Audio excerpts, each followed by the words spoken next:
সংবাদ সবাইকে স্বাগত জানাচ্ছি। আমি ফিরোজ তোহা। শুরুতেই সংবাদ শিরোনাম জানিয়ে দেব এই মুহূর্তে হাতে পাওয়া সর্বশেষ গুরুত্বপূর্ণ আপডেট বাংলা সংবাদ। শুরুতেই থাকছে অপরাধের কেন্দ্রে শেখ হাসিনা, মন্ত্রী এমপিরা ছিলেন সহযোগী।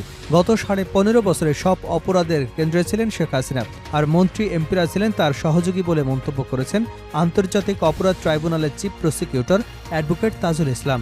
সোমবার আন্তর্জাতিক অপরাধ ট্রাইব্যুনালে জুলাই আগস্টে গণহত্যা ও মানবতা বিরোধী অপরাধে জড়িত থাকার অভিযোগে গ্রেপ্তার সাবেক 9 মন্ত্রীসহ 13 জনকে হাজিরের পর শুনানিতে এসব কথা বলেন ট্রাইব্যুনালের chief prosecutor advocate Tajul Islam.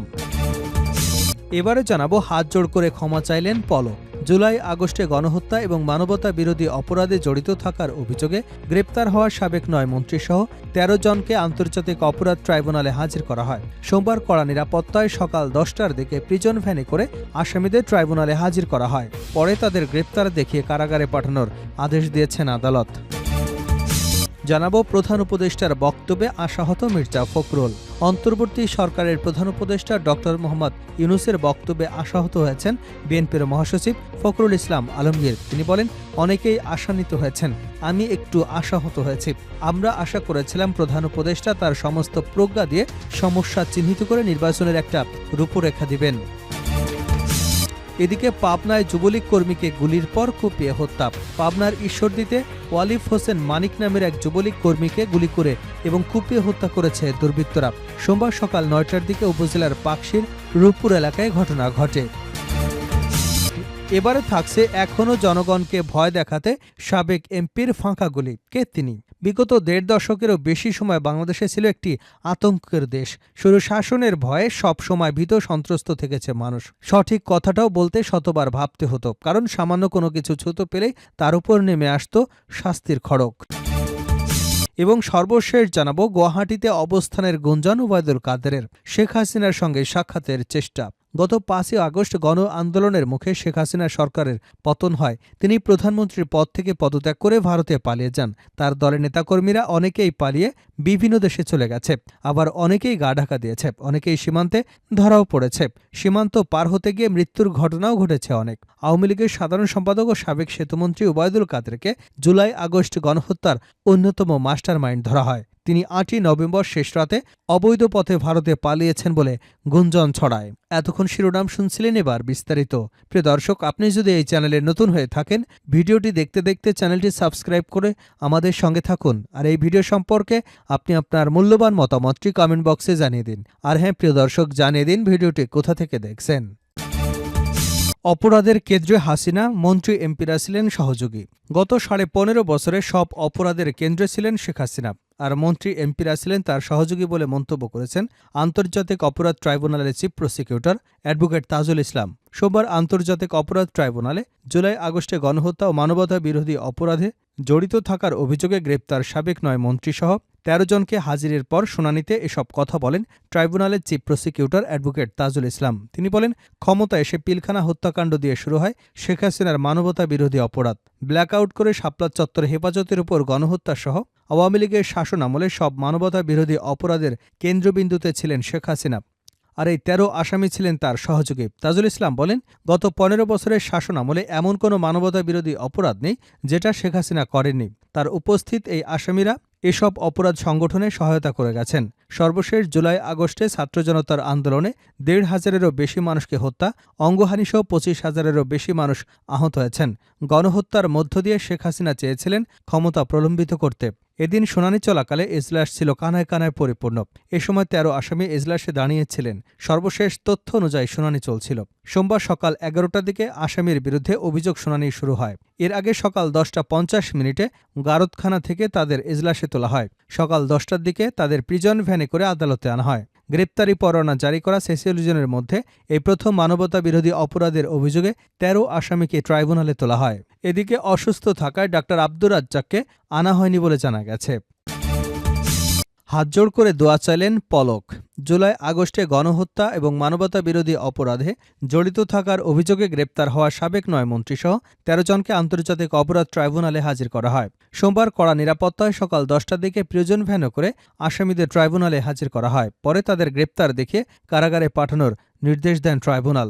Tribunal থেকে কারাগারে নেওয়ার সময় আসামিদের অনেককেই হাসি মুখে দেখা যায়, তবে এর মধ্যে হাত জোড় করে দোয়া চাইতে দেখা গেছে সাবেক ডাক, টেলিযোগাযোগ ও তথ্য প্রযুক্তি প্রতিমন্ত্রী জুনায়েদ আহমেদ পলককে। এর আগে গত ২৭ অক্টোবর আন্তর্জাতিক অপরাধ ট্রাইব্যুনাল জুলাই আগস্ট গণহত্যার মামলায় কারাবন্দী সাবেক ২ উপদেষ্টা, সাবেক ১০ মন্ত্রী, এক সেনা কর্মকর্তা, সাবেক এক সচিব, এক বিচারপতিসহ ২০ জনকে হাজির করতে নির্দেশনা দেন। এর মধ্যে ১৪ জনকে ১৮ নভেম্বর হাজির করতে বলা হয়।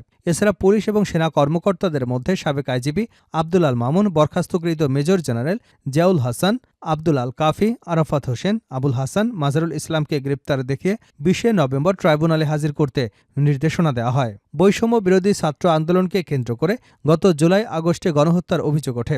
এসব অভিযোগের বিচার আন্তর্জাতিক অপরাধ ট্রাইব্যুনালে করবার সিদ্ধান্ত নেয় অন্তর্বর্তী সরকার। এরই অংশ হিসেবে নতুন প্রসিকিউশন টিম তদন্ত সংস্থা গঠিত হয়েছে। বিচারের জন্য আইন সংশোধন এবং ভবন মেরামতের কাজও চলমান আছে।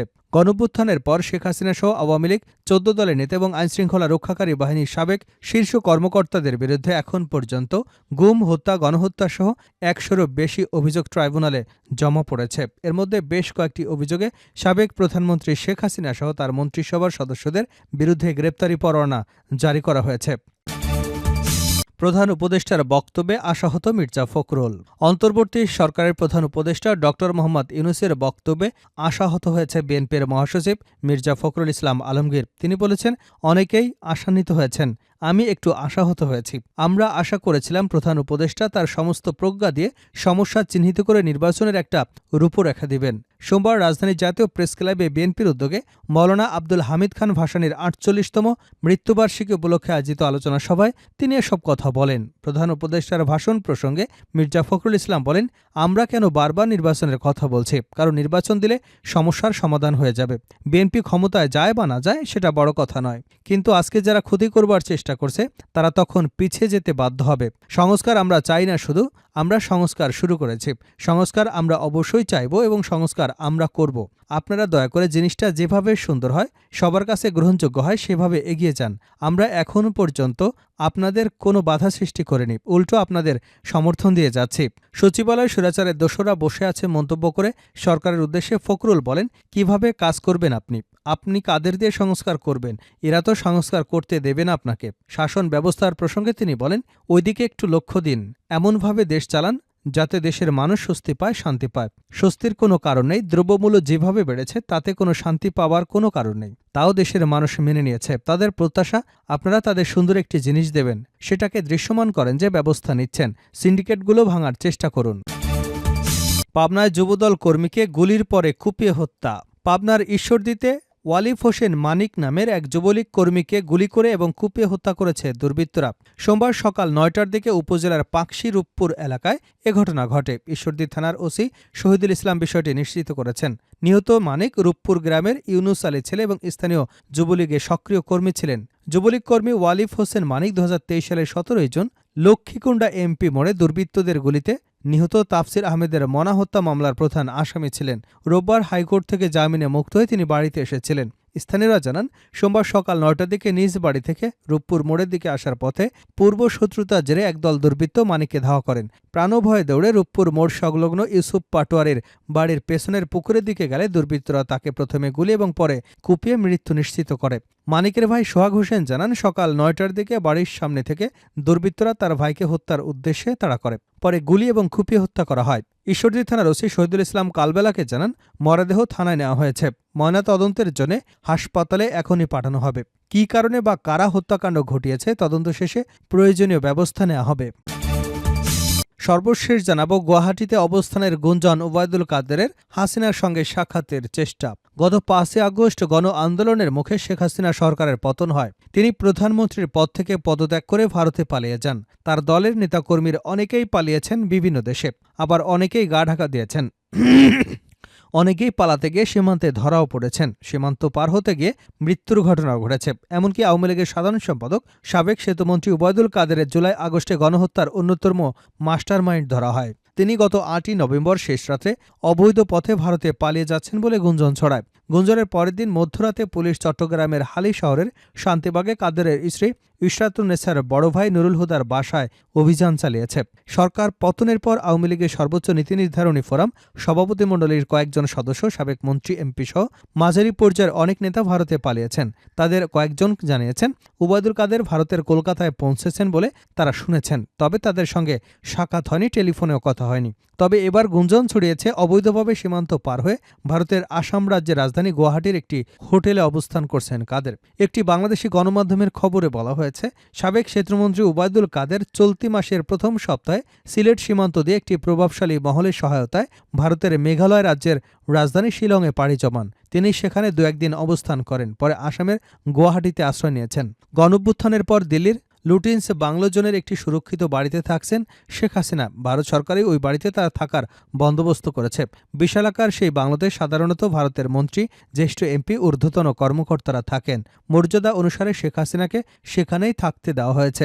ভারতীয় সংবাদ মাধ্যম দ্য প্রিন্ট এক প্রতিবেদনে এ তথ্য প্রকাশ করেছিল। কাদের শেখ হাসিনার সঙ্গে সাক্ষাতের চেষ্টা চালিয়ে যাচ্ছেন বলে গুঞ্জন রয়েছে। গুয়াহাটি থেকে তার সঙ্গে যোগাযোগ সহজ বলে তিনি সেখানে থাকার ব্যবস্থা করেছেন। ভারত এবং বাংলাদেশের কয়েকজন ব্যবসায়ী সহ সংশ্লিষ্ট একাধিক সূত্রের সঙ্গে আলাপ করে এ তথ্য পাওয়া গেছে।